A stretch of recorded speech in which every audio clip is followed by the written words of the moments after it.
শোন, তুই এই শ্রীপুর বাজারে বিসমিল্লাহ এগ্রোফিট পোল্ট্রি মুরগির খাবার টাবার বিক্রি করতেছিস, কিন্তু এই চান্দা ভাই চান্দা দিসনি। এই চান্দা ভাই চান্দা না দিয়ে তুই ব্যবসা করে খাচ্ছিস, সেটি চলবি না। ভাই আমি তো হালাল ব্যবসা করি, হালাল ব্যবসাতে হচ্ছে বেশি ইনকাম তো আমার হয় না, চান্দা দেবো কি? তুই আমার পুরা কথা না শুনি বেশি কথা কইস। আমি কি তোর ডিরেক্ট চাঁদা চাইছি? আমি কইছি যে তুই কিছু হাদিয়া দে। আমার গ্রুপের ছাওয়াল পল তারা পোল্ট্রি মুরগির খামার করেছে, খাদ্যের অভাবে বাচ্চা মুরগি টুরগি দুই একটা মরে যাচ্ছে।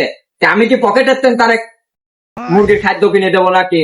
তুই দোকান দিয়ে বইছিস কিছু সেন্টেন আমাকে হাদিয়া দে, তাই তো হয়ে যায়। এ আবার কি সিস্টেম নতুন শুনলাম? হাদিয়া চাঁদা লিখে এসে হাদিয়া হয়ে গেল, বুঝলাম না। ওই কথা হচ্ছে আমি খাদ্য মাদ্য দিবির পারবো না, নে খাদ্য পুরি মুড়ি গেলে দু একটা বস্তা নিতে পারেন আপনি। গুলি করি মারে মারবো। হ্যাঁ, শোন, মুরগির খাদ্য দাম দিবি চাচ্ছিস নি, তেও তো কি ভিটামিন মনে আছে, মানুষও মনে হয় খাওয়া যাবে, মানুষের ছবি ওটি দে খাই দেয় একদম। আপনারা তো থানার মানুষ লাই খাইবেন না, নে এটা দেই এখন চাইলেন বলেন, এদিক এদিক খায়েন, খাই দেন, ভালো খুব ভালো মানে। এ ডালি দে, হেনে ডাল হেনে ডাল বলি ডালি দে। কি হলো? আরে হাসান আমার মাথা করে কে?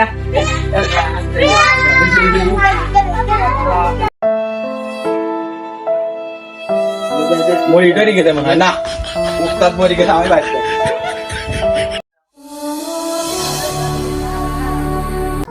বিসমিল্লাহ poultry farm and feed, Ataikula থানা, কৈজুরি, শ্রীপুর বাজার, স্বাধীনের দোকান।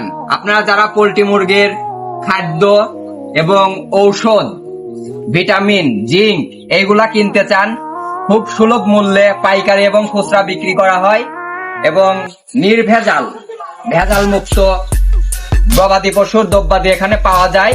স্বাধীনের দোকানে আসবেন, স্বাধীন খুব ভালো ছেলে।